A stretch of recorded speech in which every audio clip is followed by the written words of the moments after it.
Good morning friend, नमस्कार। KMM की online क्लासों के अंदर आप सभी का स्वागत है। क्लास 11th के अंदर आपके दो भाग 11th की केमिस्ट्री किताब में से बता दिए थे। एक तो आपको आईयूपीएसी नामकरण पढ़ा दिया गया।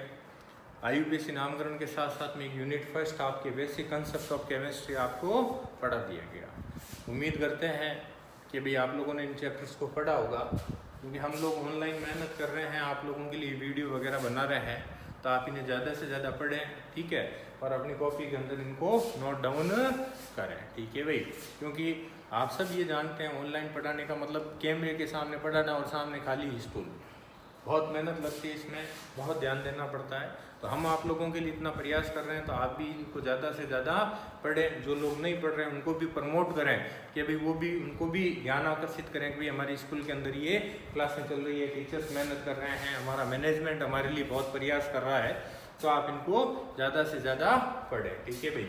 तो आज जो 11th की केमिस्ट्री के अंदर अपन जो शुरू करने जा रहे हैं वो यूनिट 9 शुरू करने जा रहे हैं, हाइड्रोजन। क्या है आपके यूनिट 9 जो आपको बताने जा रहा हूँ। हाइड्रोजन एक चैप्टर है आपके 11th क्लास के अंदर, उसके बारे में अपन लोग बात करेंगे, ठीक है भाई। क्या होती है हाइड्रोजन, क्या है इसके बनाने की विधियाँ वगैरह है, इसके यौगिक वगैरह है, उनके बारे में अपन लोग चर्चा करेंगे। तो देखो थोड़ा सा इस हाइड्रोजन का आपको इतिहास बताता हूँ। क्या है, देखिए 1766 के अंदर 1766 के अंदर एक साइंटिस्ट हुआ था, हेनरी कैवेंडिश। कौन हुआ था? 1766 के अंदर साइंटिस्ट कौन हुआ था? हेनरी आपके कैवेंडिश नामक एक साइंटिस्ट हुआ था, जिसने क्या किया था, आपके धातुओं की अभिक्रिया अम्लों से करवाकर, किसकी अभिक्रिया? धातुओं की क्रिया अम्लों से करवाकर क्या की थी? हाइड्रोजन गैस उत्पन्न की थी। धातुओं की अभिक्रिया किससे करवाकर? अम्लों से करवाकर कौन सी गैस बनाई थी भी? आपके हाइड्रोजन गैस बनाई थी। जैसे एक छोटी सी रिएक्शन है जो आपने 10th क्लासों के अंदर भी पढ़ी होगी, जैसे दानेदार जस्ते की अभिक्रिया। इससे दानेदार जस्ते की अभिक्रिया जैसे H2SO4 सल्फ्यूरिक अम्ल से करवाते हैं, ठीक है भाई। आपको विस्थापन अभिक्रियाओं के अंदर पढ़ाया होगा, दानेदार जस्ते की अभिक्रिया सल्फ्यूरिक अम्ल से करवाते हैं ना, तो ये जिंक हाइड्रोजन की जगह प्रतिस्थापित हो जाता है और ये क्या बन जाता है? जिंक सल्फेट बन जाता है। और ये कौन सी गैस? हाइड्रोजन गैस क्या होती है? मुक्त आपके हो जाती है। तो धातुओं की अभिक्रिया किसे? अम्लों से करवाकर कौन सी गैस बनाई जा सकती है? आपके हाइड्रोजन गैस बनाई जा सकती है। उसके बाद मैं आपको बताता हूँ, देखिए ये तो इसने आपके किसने? हेनरी कैवेंडिश ने बनाई थी।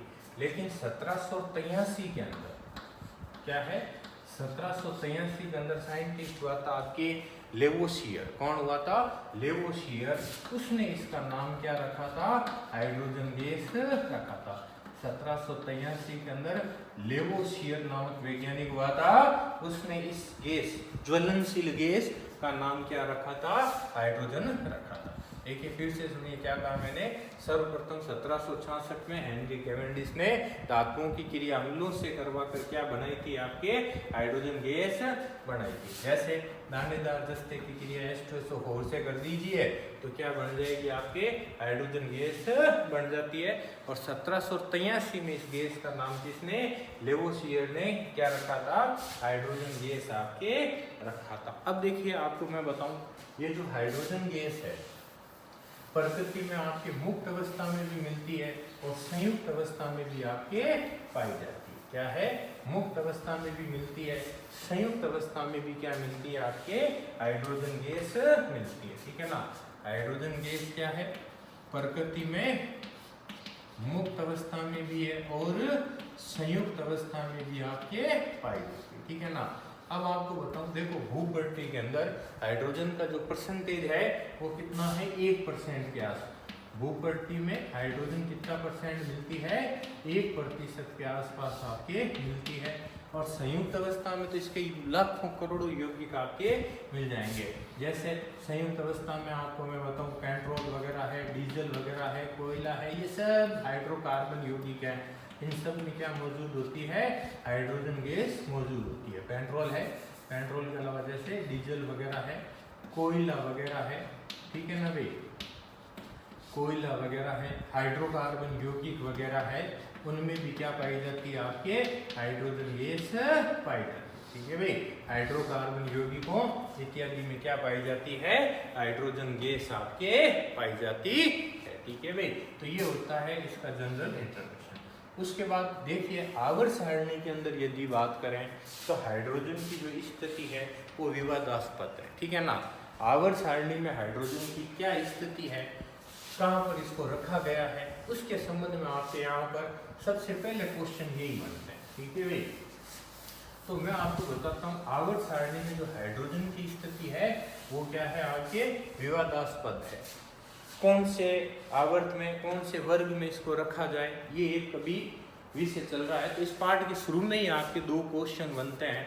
देखिए पहला क्वेश्चन बनता है आपका कि हाइड्रोजन को प्रथम आवर्त में प्रथम वर्ग में या प्रथम आवर्त के प्रथम वर्ग में क्षारीय धातुओं के साथ रखने का औचित्य व अनुचित्य। क्या कह रहा हूं मैं, आपके हाइड्रोजन को किसमें, आपके प्रथम आवर्त के प्रथम वर्ग में, प्रथम आवर्त के प्रथम वर्ग में रखने का औचित्य व अनुचित्य। ठीक है भाई, रखने का औचित्य व अनुचित्य। ठीक है, तो देखिए आपको जानकारी के लिए बता देता हूं। अब यहाँ एक सवाल बनता है प्रथम आवर्त के प्रथम वर्ग में, अपन सब जानते हैं प्रथम वर्ग के अंदर आपकी क्षारीय धातुएं रखी गई है। प्रथम वर्ग में कौन सी रखी हुई है, क्षारीय धातुएं। आपको 11th क्लास में 10th में भी खैर बताया होगा आवर्त सारणी के बारे में, एस ब्लॉक पढ़ाया जाता है। ठीक है ना, एस ब्लॉक के अंदर अपन सब जानते हैं दो वर्ग होते हैं, एक तो होता है प्रथम वर्ग और एक होता है द्वितीय वर्ग। कौन कौन से दो वर्ग होते हैं, एक तो होता है प्रथम वर्ग और एक कौन सा होता है, द्वितीय वर्ग आपके होता है। ठीक है ना, ये भी आपके कोर्स में बेटे 11th क्लास के अंदर एस ब्लॉक और पी ब्लॉक दोनों ही। तो प्रथम वर्ग में अपन सब जानते हैं कौन सी धातुएं रखी हुई है, लिथियम है, सोडियम है, पोटेशियम है, रूबिनम है, सीजियम है और कौन सी है, फ्रांसियम है। याद रखना, लीना की रबड़ी सस्ती और फेरी, लिथियम, सोडियम, पोटेशियम, रूबिनम, सीजियम और फ्रांसियम जैसी धातुएं रखी गई है। इसी तरह से द्वितीय वर्ग में भी बता देता हूँ, अभी जरूरत तो नहीं है, फिर भी बेरिलियम आपके, मैग्नीशियम है, कैल्शियम है, स्ट्रोंशियम है, बेरियम है और रेडियम है। Beryllium, magnesium, calcium, strontium, barium और रेडियम। बेटा मांगे कार, स्कूटर बाप रोए। ठीक है भाई, तो ये प्रथम वर्ग और ये कौन सा है, द्वितीय। अब अपनी चर्चा का विषय क्या है कि हाइड्रोजन को इस प्रथम वर्ग में रखने का क्या तो औचित्य है और क्या अनुचित्य है। औचित्य का मतलब ऐसी क्या समानताएं हैं हाइड्रोजन और इन सारी धातुओं में कि इनको साथ में रख सकते हैं, और इनमें क्या ऐसी असमानताएं हैं जो अपन इनको साथ में नहीं रख सकते। ठीक है भाई, तो आपको कुछ समानताएं बताऊंगा, कुछ असमान। तो पहला क्वेश्चन क्या बना, याद रखना ये क्वेश्चन इंपॉर्टेंट है, पार्ट का शुरू का क्वेश्चन, कि हाइड्रोजन को प्रथम आवर्त के प्रथम वर्ग में क्षारीय धातुओं के साथ रखने का औचित्य और क्या बताना है, अनुचित्य आपको बताना है। क्षारीय धातुओं के साथ रखने का औचित्य और अनुचित्य बताना। ठीक है भाई, तो क्षारीय धातुएं कौन कौन सी है, लीना की रबड़ी सस्ती और फ्री, और द्वितीय वर्ग होता है ना, ये क्षारीय मृदा धातुएं कहलाती है। ये क्या कहलाती है, क्षारीय मृदा धातुएं आपके कहलाती है। ठीक है भाई, तो अब अपने पास ध्यान में रखना ये है आपके प्रथम वर्ग। क्यों रख सकते हैं, यानी कुल मिला के आपको समानताएं और क्या बतानी है, असमानताएं आपके बतानी है। ठीक है ना, तो सबसे पहले बता रहा हूं आपके इसका औचित्य। क्या बता रहा हूं, औचित्य आपको बता रहा हूं, रखने का औचित्य क्या है, क्या ऐसी समानताएं हैं, क्या आप इनको साथ में रख सकते हैं। तो अपन ये कह सकते हैं समानताएं। ठीक है भाई, तो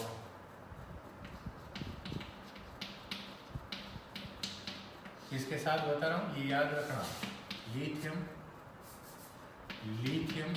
सोडियम, पोटेशियम, रूबिनम, सीजियम और फ्रांसियम, ये सारी धातुएं, इनके साथ आपको कौन कौन सी समानताएं दर्शा सकता है, और कौन सी फिर असमानताएं दर्शाता है। तो समानताओं के अंदर सबसे पहला दर्शाता है इलेक्ट्रॉनिक विन्यास। समानताओं के अंदर सबसे पहला क्या दर्शाता आपके इलेक्ट्रॉनिक विन्यास। ठीक है भाई। तो इलेक्ट्रॉनिक विन्यास देखो 10th क्लास में भी आपको इलेक्ट्रॉनिक विन्यास बनाना बताते हैं, यहाँ भी आपके इलेक्ट्रॉनिक विन्यास बताते हैं। अपन सब जानते हैं हाइड्रोजन का परमाणु क्रमांक 1 होता है, तो इसका इलेक्ट्रॉनिक विन्यास क्या होगा भाई आपके, इसके संयोजी कोश में कितना इलेक्ट्रॉन होता है 1। हाइड्रोजन के संयोजी कोश में कितना इलेक्ट्रॉन होता है 1 इलेक्ट्रॉन। और याद रखना ये जो क्षारीय धातुएं होती है ना भाई साहब, इनके संयोजी कोश में भी कितना इलेक्ट्रॉन होता है 1 इलेक्ट्रॉन। ठीक है, हाइड्रोजन के संयोजी कोश में भी 1 इलेक्ट्रॉन और क्षारीय धातुओं के संयोजी कोश में भी क्या होता है 1 इलेक्ट्रॉन आपके होता है। ठीक है ना, इसीलिए दोनों को साथ में रखा जा सकता है। तो पहली बात क्लियर भाई, संयोजी कोश में दोनों में इलेक्ट्रॉन क्या होते हैं समान, इनमें भी 1 इलेक्ट्रॉन है, इनमें भी क्या है 1 इलेक्ट्रॉन आपके होता है। दूसरी समानता बता रहा हूँ धन विद्युतीय प्रकृति। दूसरी क्या बता रहा हूँ धन विद्युतीय प्रकृति। दूसरी समानता कौन सी होगी धन विद्युतीय प्रकृति। अब देखिए धन विद्युतीय प्रकृति मतलब हाइड्रोजन के संयोजी कोश में भी 1 इलेक्ट्रॉन है, क्षारीय धातुओं के संयोजी कोश में भी 1 इलेक्ट्रॉन है। तो ये अपने इस 1 इलेक्ट्रॉन को त्याग कर इनमें धनायन बनाने की प्रवृत्ति होती है। जैसे ये हाइड्रोजन है, इसने अपना 1 इलेक्ट्रॉन त्याग कर ये क्या बना दिया H+ बना दिया। इसी तरह से जैसे ये ले लो सोडियम, और अपन सब जानते हैं, आप सब जानते हो 11 इलेक्ट्रॉनिक विन्यास होता है, 2 8 1 होता है भाई। अब अपना ये 1 इलेक्ट्रॉन त्याग कर क्या बना देगी Na+ बना देगी। समझ गए बात को।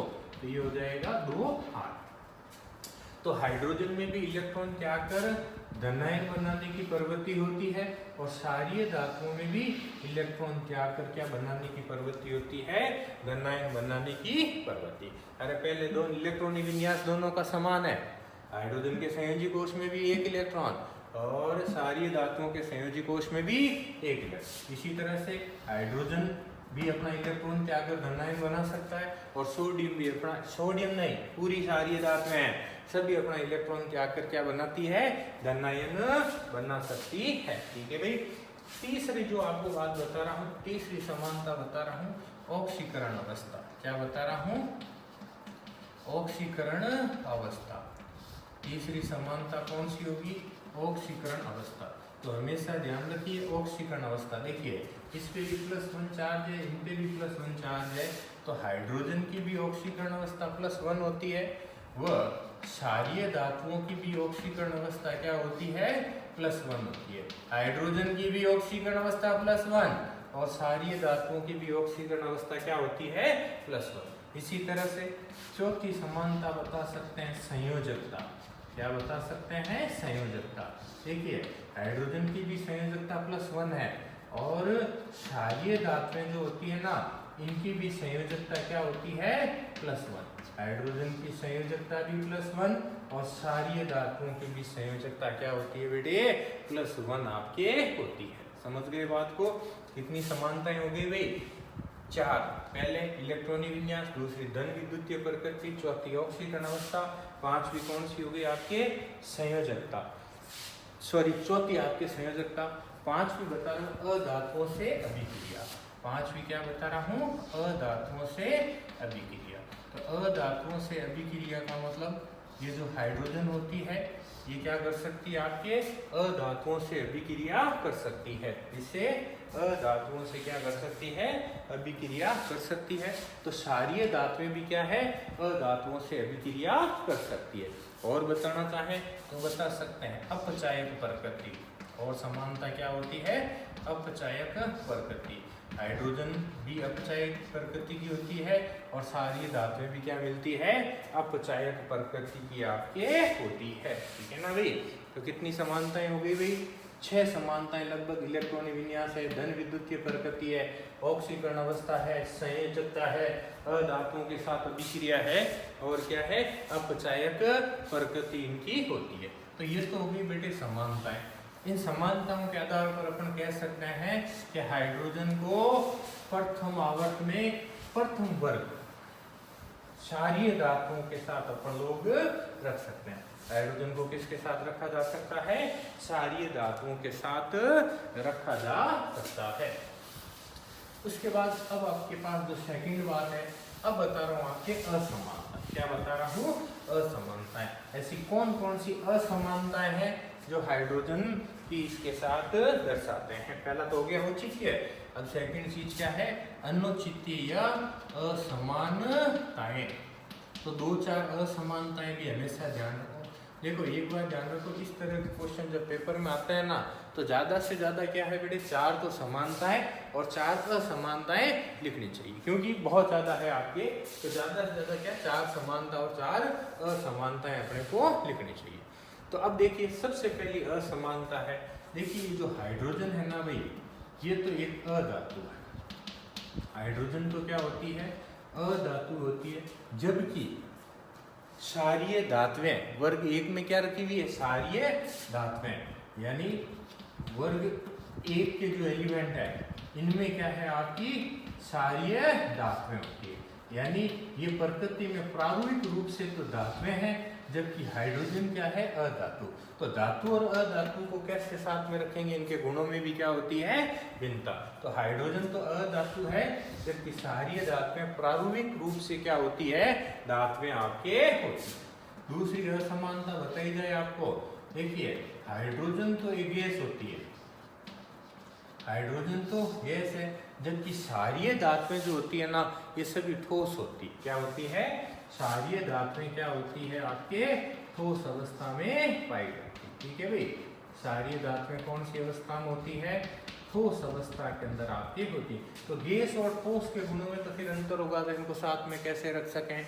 ठीक है ना। तो पहला तो हाइड्रोजन अधातु है, जबकि क्षारीय धातुएं प्रारूपिक रूप से धातु है।